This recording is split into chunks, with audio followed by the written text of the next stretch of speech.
Last year in Las Vegas, they raced all the way to the line.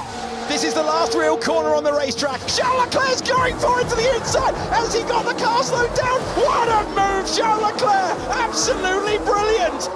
On the strip, around the sphere, there were more overtaking moves than any other dry race in 2023. And now Formula One's heading back to the lights, the fountains and the high-speed streets of Las Vegas.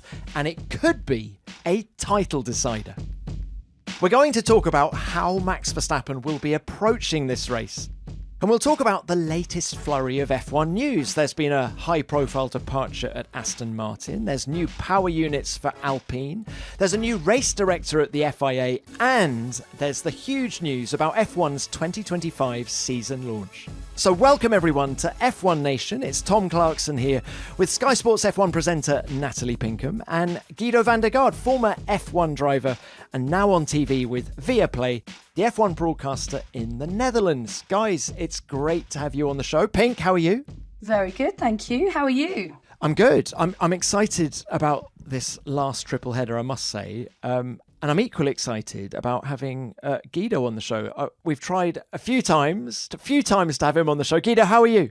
Yeah, very well. Thank you very much. So I'm happy to be on the show as well. Now, last year, Max Verstappen celebrated the race win in front of the Bellagio fountains. And this year, he could be celebrating a fourth world championship. The simplest way for him to do it is to win the race. If he does that, he's champion. And to keep the title fight alive, Lando Norris needs to outscore Max by at least 3 points. The gap is 62 points, and there are only 86 remaining. Now, Giedo, you've known Max a long time. How impressed have you been by him this season? Well, I mean, very impressed still. I mean, the last few years, even when he enters Formula One, I'm still looking at him like, wow, a couple of races he's been fighting, he's been there all the time. But still the most impressed was, I think, the last race in Interlagos. I mean, the way he drove from P17 to the win. It was outstanding. The way he drove, the way he performed. For me, he's still one of the greatest drivers I've ever seen. And do you think this is his best season yet? I think, yeah, it depends a little bit. On the beginning, everybody thought, okay, the first couple of races, it's going to be the same season as we had maybe last year. But then a lot of other teams catched up. Ferrari have been strong. McLaren have made a huge step. And then it started to be really interesting because you saw that Red Bull was under pressure. They were losing a little bit. And for me, we know that Max is a very strong driver, but also I think he put the team together. And on the other hand, he's been driving for me outstanding still. Yeah, TC, I would have to say that it is his best season yet, in my opinion, because before, things have come fairly easily to him. He has won in spite of the car this year. He's won in spite of the issues both on and off track with the team. He has stepped up when it's really mattered and delivered some incredible performances. As Giedo says, Brazil was out of this world. And he just shows that he's got the tenacity and the application and the talent to deliver, even when the chips are down. And the emotional roller coaster of Interlagos. Think about qualifying. You know, that was Sunday morning. He'd had a terrible time. And he actually said in the post-race press conference, I was trying to destroy the garage after qualifying. 4 hours later, he's extended his lead in the World Championship. He's taken perhaps the best win of his Formula One career. It kind of proves, I mean, Giedo, come in on this, but I think I'm sort of quoting Jackie Stewart now, but mind management is so important. I feel that Max is just on top of his game in every area, but particularly how he's approaching the races from a sort of mind management point of view. Well, I know Max very well, and Jos, of course, as well. But I know one thing, when they start to get angry, especially also with Max, he's performing better. And I don't know how he does it, but even though from the start already you saw he's on a mission. And that's, for me, incredible to see because, you know, he's super talented. He's super fast. We know that he's in qualifying, the races, the race pace he has. It's super nice to see. But when he gets angry, there's something else. There's the lion coming out, and he's performing even better, and that's quite nice to see. And so how do you think he's going to approach Las Vegas? He can win the title. Do you think, is he going to be desperate to get it done this weekend, or do you think he'll play the percentages? Well, I think for him, it's nice to win the championship in Las Vegas. It's a nice city. You can have a good party there. But he approached it every weekend more or less the same. And of course, he knows he has a title to win for the fourth time. But he will go all the way, I'm sure. For me, I think he will win in Vegas. Yeah, for me, Max is uncompromising. I think when people say, and tell me if I'm wrong, Giedo, but when people say that he doesn't care what others think, I think that's wrong, actually. I think he's got more vulnerability and more of a kind of human instinct than people realise. He does care because, you know, he cares about what's been said about him in the media. But for some reason, when he gets in the car, he's able to leverage that. He's able to channel it. He's able to be completely uncompromising on the track. I think there's enough of his mum in him to care and enough of his dad in him to perform when he's angry. Yeah, you're completely right.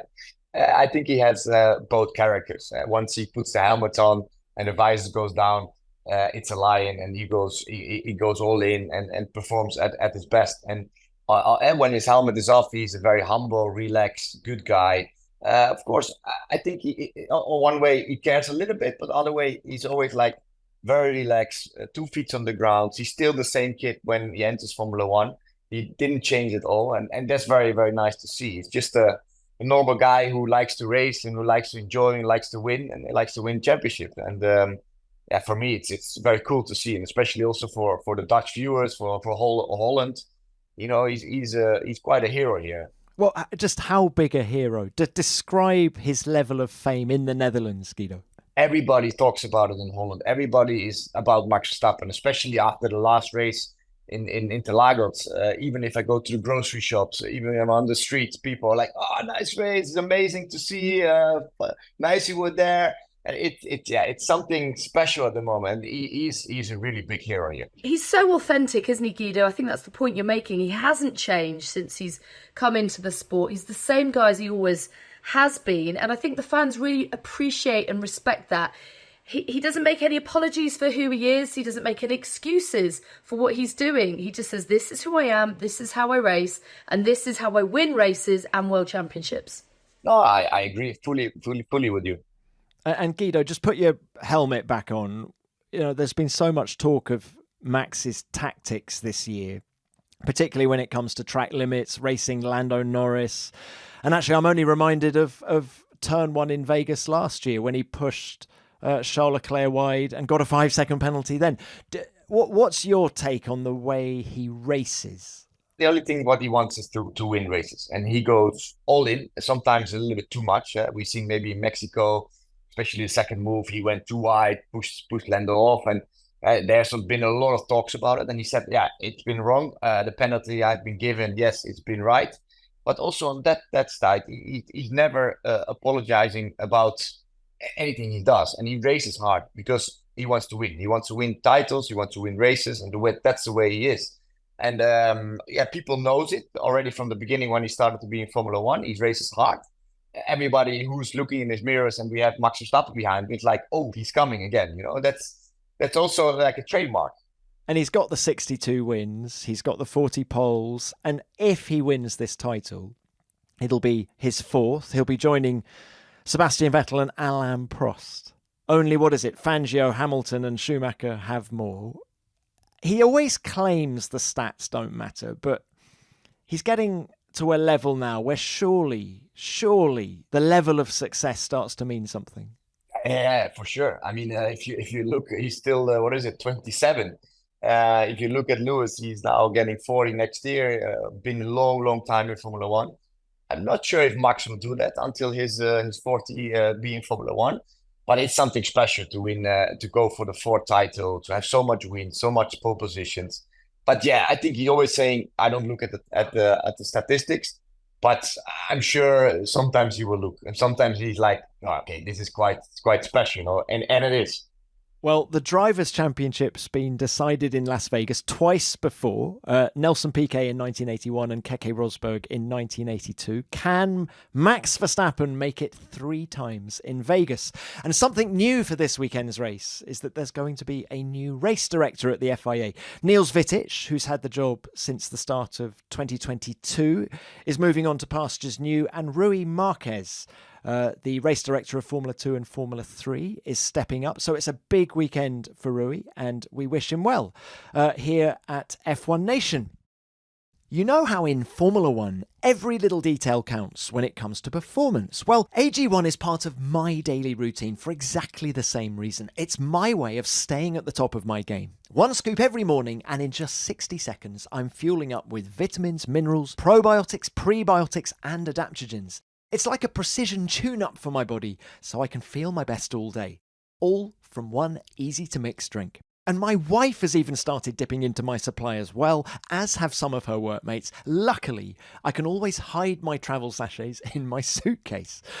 I love how AG1 gives me a real boost of natural, steady energy that powers me through whatever I've got going on. AG1's blend of prebiotics and probiotics keeps my digestion in top shape, even when I'm up against all of the long-haul flights that I've been on during this final leg of the race season.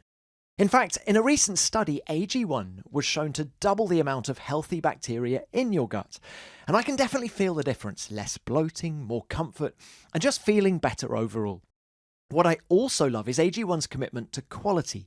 All non-GMO ingredients, 0 added sugar, and everything's bioavailable, which means it's easy for my body to actually absorb the nutrients and get the gut, immune, and stress support that it needs. So start with AG1 and notice the difference for yourself. It's a great first step to investing in your health, and that's why I'm so excited to be partnering with them. Try AG1 and get a free bottle of vitamin D3K2 and 5 free AG1 travel packs with your first purchase at drinkag1.com/nation. That's a $48 value for free if you go to drinkag1.com/nation. Check it out.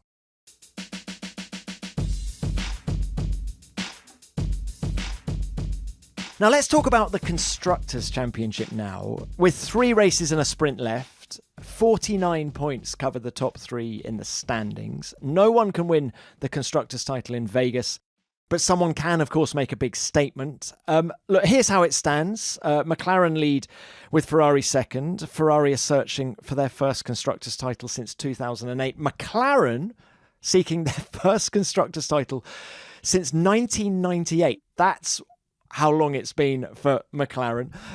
Red Bull are third, 49 points behind McLaren.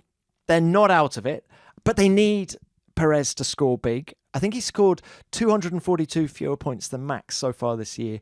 So they need Perez back on the podium in Vegas like he was last year.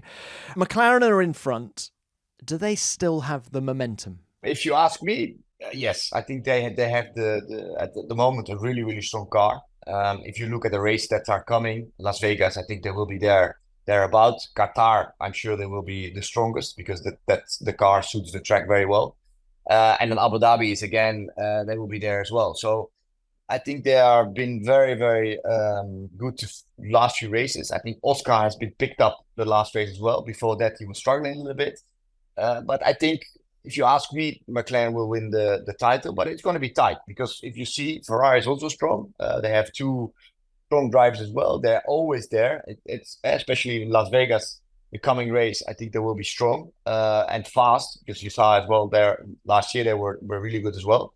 So if you ask me, it will be McLaren to win the Constructors Championship, but very close, and the nice battle will be together with Ferrari. How tough is it for Lando Norris to pick himself up after what happened at Interlagos, right? He went there thinking he was going to close the gap to Max. The gap extended.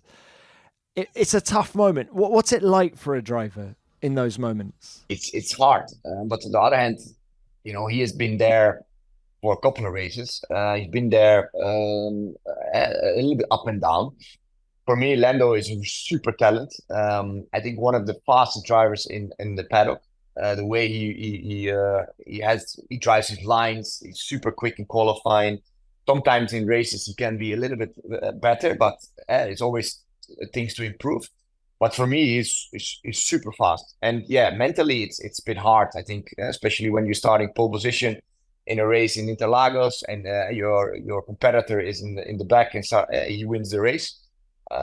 Mentally, it's hard, but the only thing he has to do, he needs to perform upcoming racing in Las Vegas. He needs to do his best. He knows the title to win it. It's going to be tough, but come on, guys! What a season he had! What a races he had been having. Don't remember in Singapore, super fast. In Zandvoort, he's been doing an incredible job there. So yeah, I have to say I take my hat off from him. Also for McLaren. So for them, I hope personally to win the Constructors Championships. Yeah, I think it's a fairy tale story for McLaren, isn't it? With the way they've come from the back of the grid right to the front in a couple of years. It's been absolutely incredible to see. But I think their morale will be quite low inevitably after Brazil. By their own high standards this season, it's been a difficult couple of races lately for them. And they need to bounce back. I know, having spoken to the Ferrari guys, that they're really looking forward to Vegas. As you say, they performed really well there last year, Charles on pole. And I think that they are expecting to perform really well there. So whoever comes out of the blocks, and it's a real statement of a 10. I mean, I know they say people don't care about the constructors. I really care. I think this is thrilling. It's great. I really hope it goes right down to the wire in Abu Dhabi. And Giedo, you say you think, McLaren will be quick in Vegas. But if you look at the form book from last year, Vegas, I think, was perhaps their most difficult race. Both cars out in Q1. Lando Norris then crashes on lap 2, I think it was.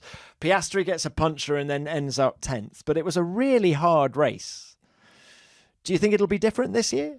Well, I think it will be different because if you look at the last few races, McLaren had been there more or less in the top 3, top 5. And I think, it's a typical different track in Las Vegas. I agree with you.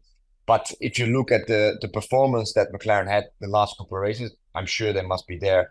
And then especially when you go to Qatar, they will be super fast. It's a track that really suits them. And Las Vegas, I'm sure there will be at least top 5. Can we talk about Las Vegas TC for a moment? Because last year, it was kind of a weird race, wasn't it? Because it was such a strange time zone and people were like, I have no idea what time of day or night it is. And it's going to be more of the same. Although there is one change to the timetable that may help, which is that qualifying is now at 10 p.m. local time, whereas last year it was at midnight. So we might get a slightly earlier bedtime on Saturday night. But no, I'm not complaining. The race was amazing, wasn't it? It was amazing. And it is, it's a really fast racetrack. There are, I think, 3 points on the lap where the cars are exceeding 300 kilometers an hour. It is a really fast street track. It sort of reminds me of Baku in many ways. And it provided a really good race, didn't it? Charles Leclerc taking second place from Sergio Perez on the last lap. So, we're going to get a good race because it encourages overtaking. As we said at the top, there were more overtakes than any other dry race last year. It's spectacular. I fell in love with the Sphere immediately. Can't wait to see what they're going to do with that this year. It's tell you what, it's like a week-long festival is what it feels like in Vegas. It's a festival of Formula One.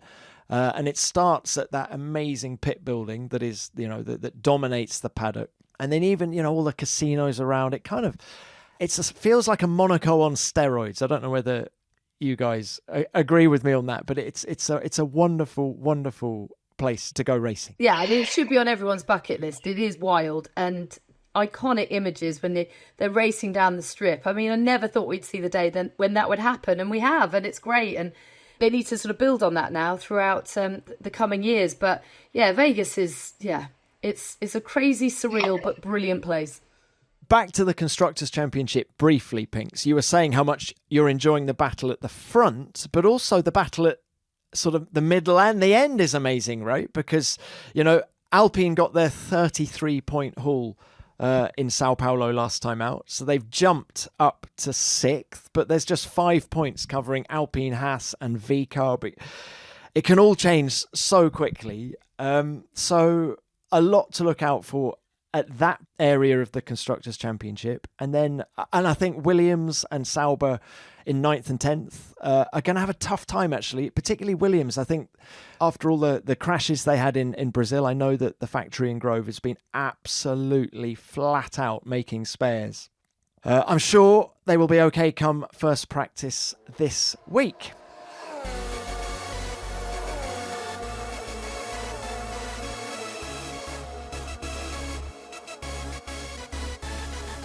Now, speaking of the teams, I don't know if you guys have seen the news about the 2025 F1 season launch. Pinks, have you seen it? I know, it's going to be exciting, isn't it? A great way to celebrate Formula One at the O2, all the drivers, all the cars, loads of razzmatazz, and just goes to show the pull that Formula One has, because I got a message from a mate yesterday saying they were desperate for tickets and people were scrambling around to get them just for the show alone, not even a race. This is just to launch the season. And actually, I do think that 2025 is going to be an incredible season. I mean, we've seen a convergence through this year, but it will be at fever pitch come next year, just before the big regulation change in 26. And I think we're on for some epic races because there'll be so many in the fight for the win each time. Yeah, and so this is going to be a livery launch. So on the 18th of February at the O2 in London, you're going to see Lewis Hamilton in red, Kimi Antonelli in Mercedes black. Can we expect to see you, Giedo? Are you going to be hopping across the channel? I hope so. No, I mean, spectacular. And I have to say also big compliment to the whole Formula One family that's been growing the last few years. You see that it's getting bigger, more fans attending. The show now, what they're going to do in London, it's going to be spectacular.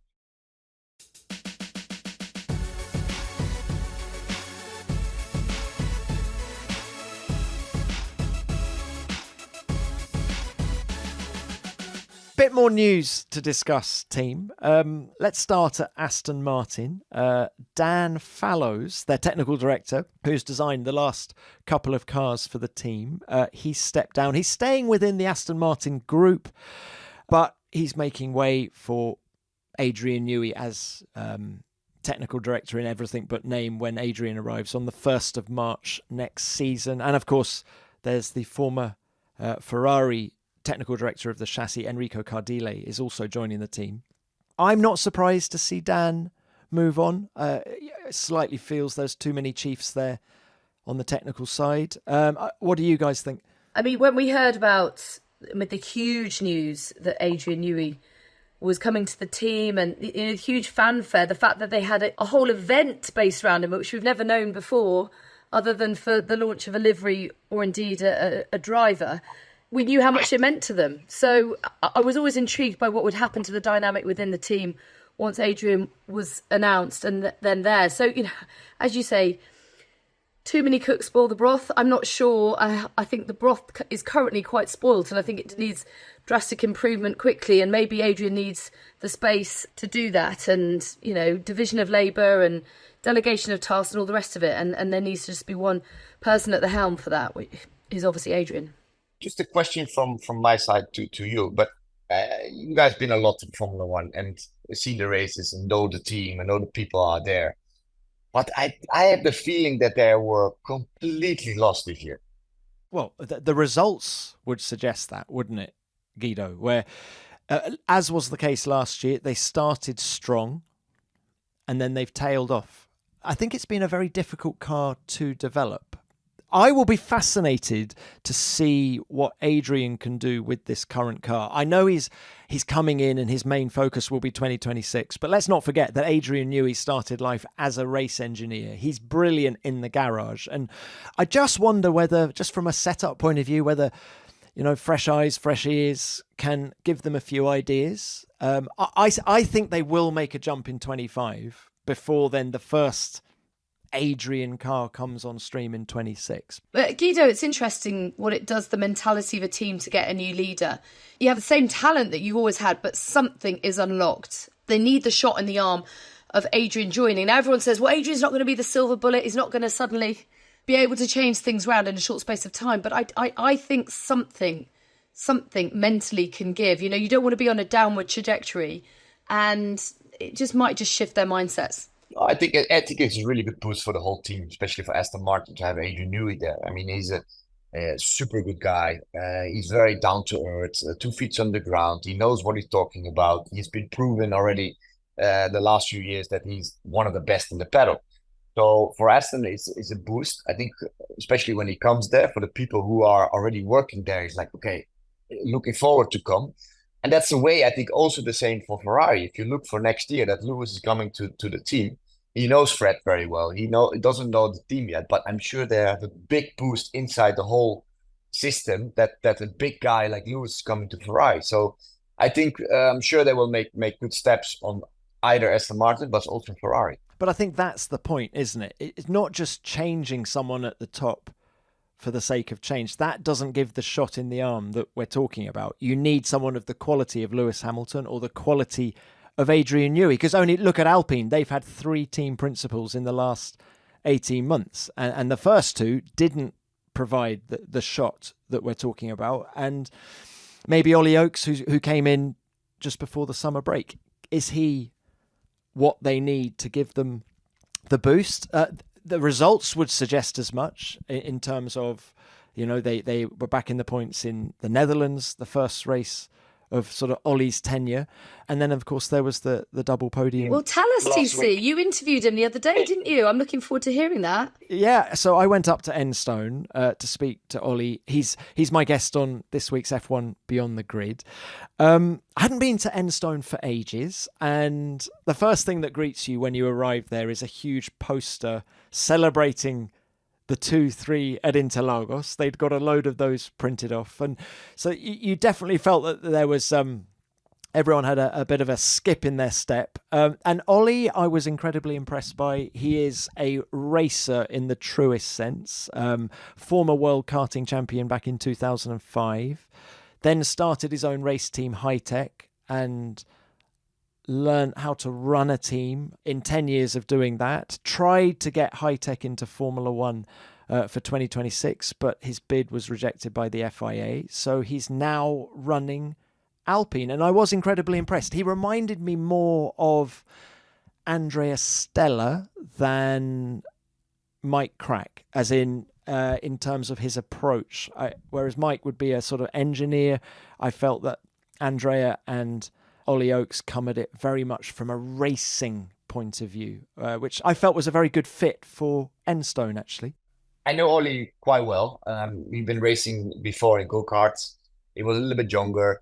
I know the family. And for me, what he did in his career, because he's been racing himself, he knows what's happening on the track. But after that, if you go to lead a team, you need to be good with people. You need to show that you are the leader. And the way he's been growing to do that, it's incredible. I had a big chat with him in Interlagos. First of all, super nice guy, but he says also, you guys, just basic things. You learn this in Formula 2, Formula 3, the way you work and operate as a team. Of course, when you go from F2 to Formula 1, you have much more people, but just basic things. And the way he's been doing that into the team, I mean, it's incredible. And big respect for him. If you treat people well and you let them play to their strengths, and I think that's something Andrea Stella's done really well, is he's shone the light within and he's empowered those already in their positions within McLaren to be the best version of themselves and deliver for him. And they've stepped up to the plate. And Bernie Collins and I were chatting the other day. She was talking to some people at McLaren who said they would literally move mountains for Andrea because he's believed in them. I think that's the key, isn't it? Is boosting people to deliver their very best for the team. I think Ollie is that person. I was very impressed, but that's this week's F1 Beyond the Grid. Back to what we're discussing on F1 Nation. Actually, it's a nice segue, guys, into talking about 2026 engines for Alpine, because they've, of course, announced in the last week that they're going to be using Mercedes power unit and gearbox in 2026. Ollie was adamant that Mercedes were the way to go and not Ferrari or Honda. What do you guys think about them going Mercedes rather than any of the other existing power units? For me, I think it's the right choice. Mercedes always have delivered. Remember, from the V8 to the V6, the first couple of years, they were incredibly strong. It was a different category, from my opinion. They have good people there. They know how to build an engine. They have good knowledge.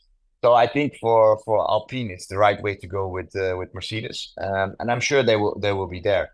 And I'm sure on the other side as well that they already hoped to have that engine for next year because the Renault or the Alpine engine, they're still struggling on track. In qualifying, it's okay, but in the whole race, they have to tune the engine too much down, and they lose quite a bit of performance because if you see that chassis, it's a strong car in the corners, but on the straight line, you see all the time that they lose a bit too much. So I think it's a big boost for the team that they change the engines to 2026. Yeah, and you've got to remember that McLaren have made the very clear and powerful point that you can win as a customer team. I mean, you would think being a customer team would put you at a disadvantage, but they've proved otherwise. So why not save a load of money and take the Mercedes engine and see if you can focus on the chassis and delivering as you know you can.